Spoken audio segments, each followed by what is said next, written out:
ओम शांति। 23 अप्रैल 2026 बाबा का साकार मुरली।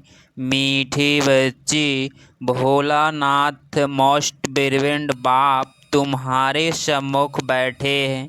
तुम प्यार से याद करो तो लगन बढ़ती जाएगी, खत्म हो जाएगी। प्रश्न: ब्राह्मण बच्चों को कौन सी बात सदा याद रहे तो कभी भी विकर्म ना हो? उत्तर: जो कर्म हम करेंगे हमें देख और भी करेंगे। यह याद रहे तो विकर्म नहीं होगा। अगर कोई छिपाकर भी पाप कर्म करते तो धर्मराज्य से छिप नहीं सकता, फौरन उनकी सजा मिलेगी। आगे चल और भी मार्शल लॉ हो जाएगा। इस इंद्र सभा में कोई पति छिप कर बैठ नहीं सकता। गीत भोलेनाथ से निराला। ओम शांति।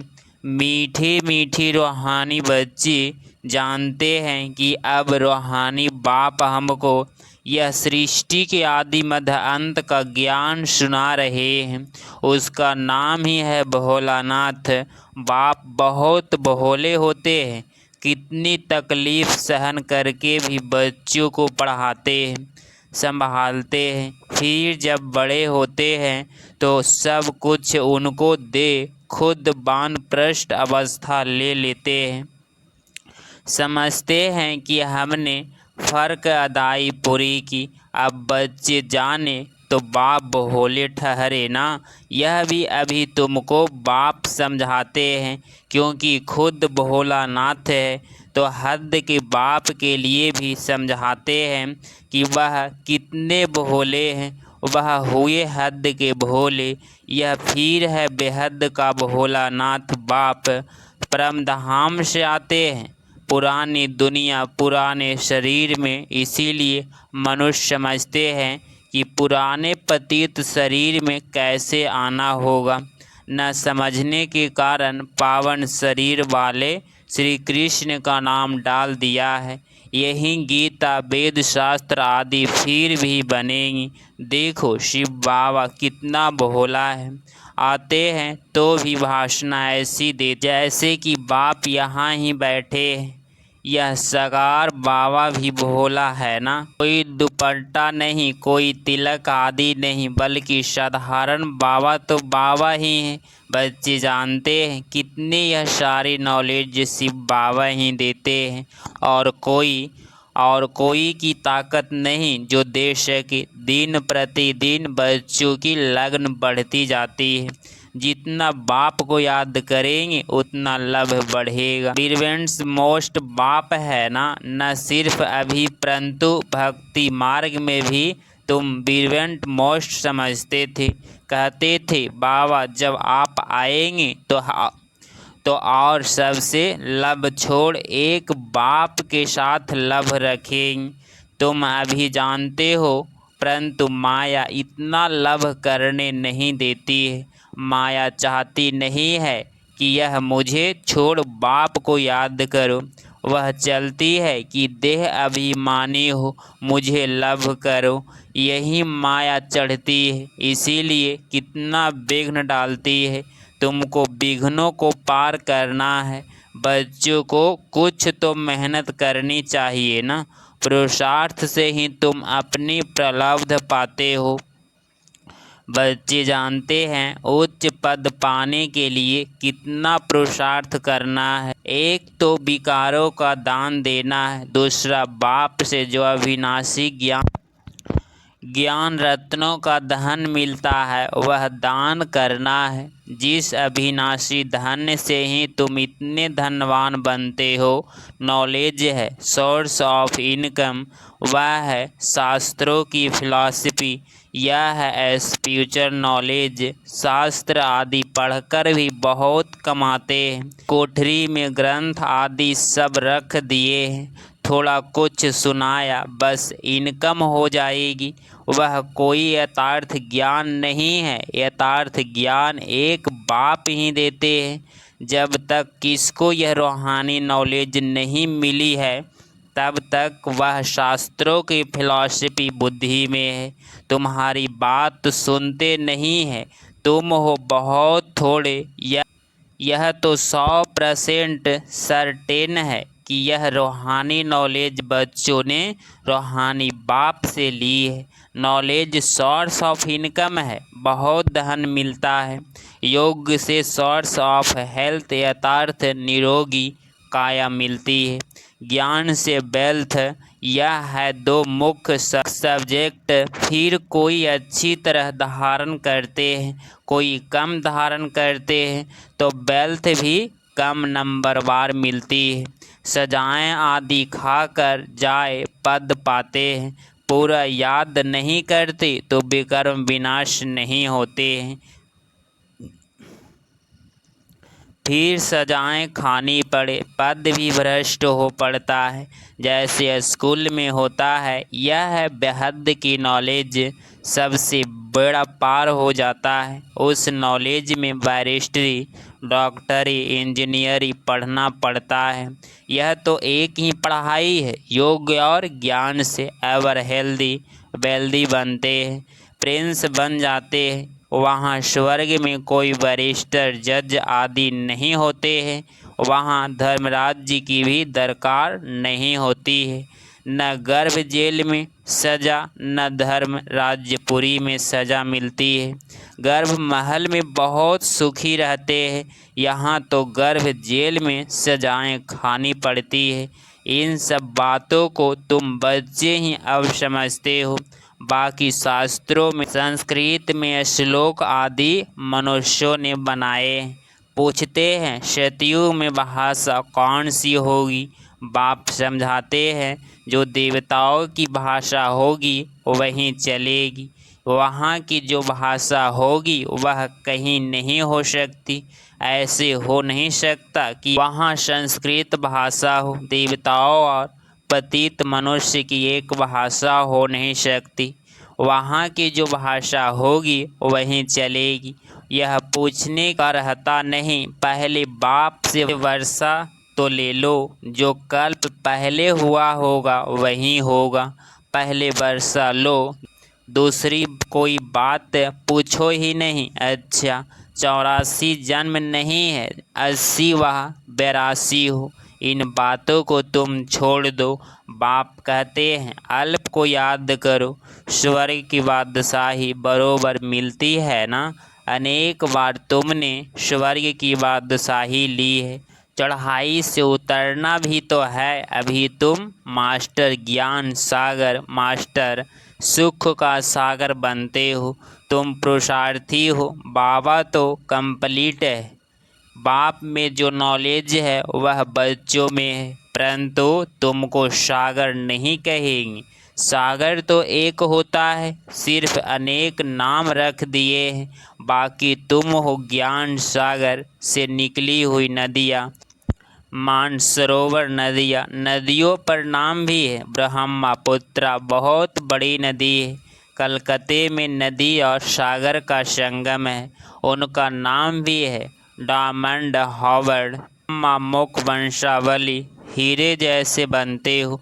बड़ा भारी मेला लगता है। बाबा इस ब्रह्मा तन में आकर बच्चों से मिलते हैं। यह सब बातें समझने की है।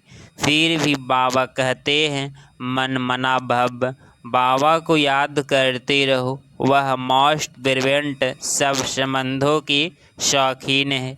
वह सब संबंधी है बिकारी, उससे दुख मिलता है। बाबा तुमको सबका एजवा दे देते हैं, सब बंधनों से लभ देते हैं। कितना सुख देते हैं और कोई इतना सुख नहीं दे सकते। कोई देते हैं तो अल्पकाल के लिए, जिसको ही सन्यासी कागबेष्टा के समान सुख कहते हैं। दुख धाम में तो जरूर दुख ही होगा। जानते हो हमने यह अनेक बार पाठ बजाया है, परंतु हम उच्च पद कैसे पाए का फिक्र रहना चाहिए। बहुत पुरुषार्थी करना है कि हम वहाँ फेल ना हो जाए। अच्छे नंबर से पास होंगे तो उच्च पद पाएंगे और उसको खुशी भी होगी। सब एक समान हो न सके, जितना योग्य होगा। बहुत गोपिकाएं हैं जो कभी मिली ही नहीं है, बाप से मिलने के लिए तड़पती है। साधु सन्यासियों के पास तड़पने की बात नहीं रहती है, यहाँ तो शिव बाबा से मिलने के लिए आते हैं। फूल बात है ना, घर में बैठकर याद करते हैं, शिव बाबा हम आपके बच्चे हैं। आत्मा को स्मृति आती है, तुम बच्चे जानते हो हम शिव बाबा से कल्प कल्प वर्षा लेते हैं, वहीं बाप कल्प के बाद आया हुआ है, तो देखने बिगड़ रह न सके। आत्मा जानती है बाबा आया है। शिव जयंती भी मनाते हैं, परंतु जानते कुछ भी नहीं। शिव बाबा आकर पढ़ाते हैं, यह कुछ भी नहीं जानते, नाम मात्र शिव जयंती मनाते हैं।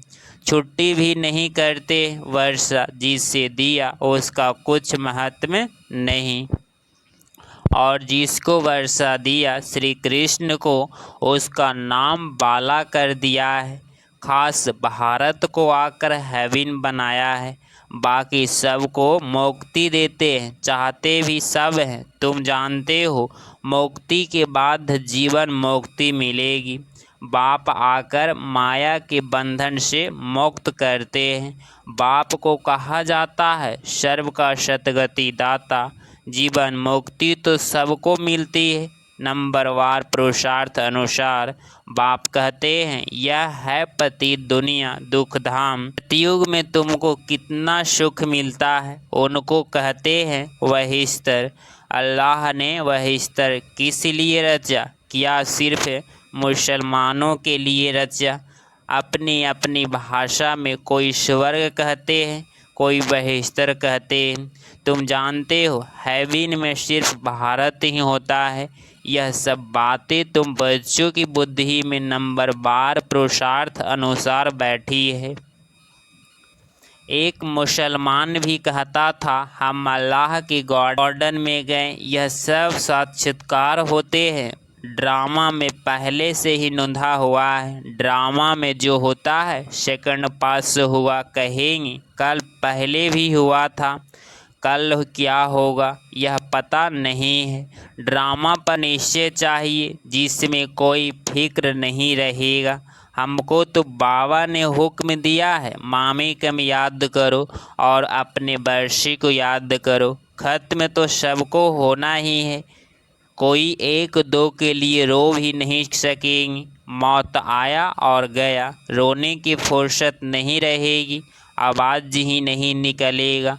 आजकल तो मनुष्य राख भी लेकर कितना परिक्रमा करते हैं, वहाँ बैठा हुआ है, सब वेस्ट ऑफ टाइम। इसमें रखा ही क्या है, मिट्टी मिट्टी में मिल जाएगी। इससे भारत पवित्र बन जाएगा क्या? पतित दुनिया में जो काम करते हैं पतित ही करेंगे। दान पुण्य आदि भी करते आए हैं, क्या भारत पावन बना है? सीढ़ी उतरनी ही है।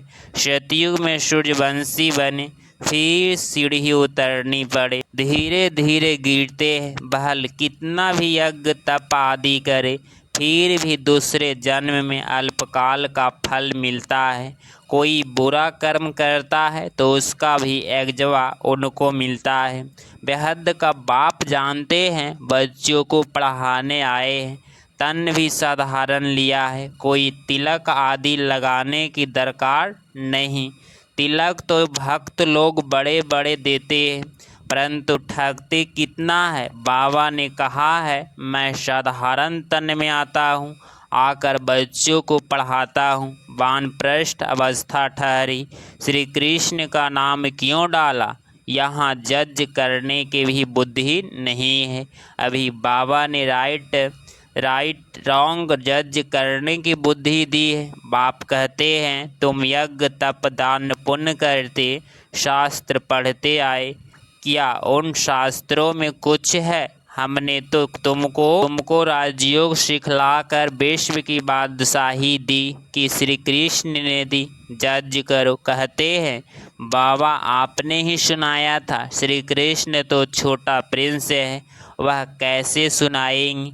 बाबा आपके ही राजयोग से हम यह बनते हैं। बाप कहते हैं शरीर पर भरोसा नहीं है, बहुत पुरुषार्थ करना है।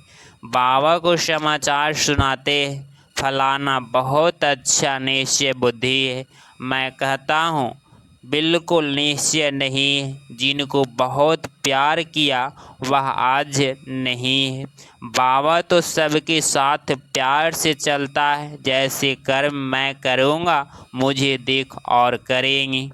कई तो बिकार में जाए फिर छिप कर आए बैठते। बाबा तो झट संदेशी को बता देते हैं ऐसे कर्म करने वाले बहुत नाजुक होते जाएंगे, आगे चल नहीं सकेंगे। पिछाड़ी के नाजुक समय कोई कुछ करता है तो एकदम मार्शल लॉ चलाते हैं। आगे चल तुम बहुत देखेंगे बाबा क्या क्या करते हैं। बाबा थोड़े ही सजा देंगे, धर्मराज्य द्वारा दिलवाते हैं। ज्ञान में प्रेरणा की बात नहीं है। भगवान को तो सब मनुष्य कहते हैं हे पतित पावन आओ हमको आकर पावन बनाओ। सभी आत्माएं आग्रंश द्वारा पुकारती है। बाप है ज्ञान का सागर, उसके पास बहुत बख्तर वैरायटी सामान है। ऐसे बख्तर फिर कोई के पास नहीं है। श्री कृष्ण की महिमा बिल्कुल अलग है। बाप की शिक्षा से यह लक्ष्मी नारायण कैसे बने? बनाने वाला तो बाप ही है। बाप आकर कर्म अकर्म विकर्म की गति समझाते हैं। अब तुम्हारा तीसरा नेत्र खुला है। तुम जानते हो 5000 वर्ष की बातें है। अब घर जाना है, पाट बजाना है। यह स्वदर्शन चक्र है ना? तुम्हारा नाम है स्वदर्शन चक्रधारी। ब्राह्मण कुलभूषण प्रजापिता ब्रह्मा कुमार कुमारियाँ लाखों की अंदाज में स्वदर्शन चक्रधारी बनेंगे। तुम कितनी नॉलेज पढ़ते हो? अच्छा, मीठे मीठे सिगिलधे बच्चों प्रति माता पिता बाप दादा का याद प्यार और गुड मॉर्निंग। रूहानी बाप की रूहानी बच्चों को नमस्ते नमस्ते। धारणा के लिए मुख्तार पॉइंट नंबर फर्स्ट, यह समय बहुत नाजुक है, इसीलिए कोई भी उल्टा कर्म नहीं करना है। कर्म अकर्म विकर्म की गति को ध्यान में रख सदा श्रेष्ठ कर्म करने हैं। पॉइंट नंबर 2, योग से सदा के लिए अपनी काया निरोगी बनानी है। एक बीरबेंड मोस्ट बाप को ही याद करना है। बाप से जो अविनाशी ज्ञान का धन मिलता है वह दान करना है। 23 अप्रैल 2026 का वरदान, सहनशीलता के गुण द्वारा कठोर संस्कार को भी शीतल बनाने वाले संतुष्ट मणि भव। स्पष्टीकरण, जिसमें सहनशीलता का गुण होता है वह सूरत से श्वेत संतुष्ट दिखाई देता है। जो स्वयं संतुष्ट मूर्त रहते हैं वह औरों को भी संतुष्ट बना देते हैं। संतुष्ट होना माना सफलता पाना। जो सहनशीलता होते हैं वह अपनी सहनशीलता की शक्ति से कठोर संस्कार व कठिन कार्य को शीतल और सहज बना देते हैं। गुण मूर्त दिखाई देता है। वहीं ड्रामा की ढाल पर ठहर सकते हैं। स्लोगन, जो वाणी द्वारा नहीं बदलते उन्हें शुभ वाइब्रेशन द्वारा बदल सकते हो। ये व्यक्ति सारे महान बनने के लिए मधुरता और नम्रता का गुण धारण करो। जैसे ब्रह्मा बाप के बोल फरिश्ते के बोल कर्म बोल और मधुर बोल थे, ऐसे पुरुषार्थ बोल बोले। कारोबार के लिए बोलना पड़ता है, लेकिन वह भी लंबा नहीं करो। हर संकल्प बोल और कर्म में फलो फादर करो। हर बोल में मधुरता नर्मता की महानता हो। इसके लिए स्वयं को निर्मित समझकर हर कार्य करो, तब महानता के साथ नर्मता आएगी और सफलता मूर्त बनेंगी। अगर आप इस चैनल पे डेली मुरली क्लास सुन रहे हैं तो चैनल को प्लीज़ सब्सक्राइब करें और नोटिफिकेशन ऑल पे क्लिक करें। मिलते हैं अगली मुरली क्लास में। ओम शांति। ओम शांति।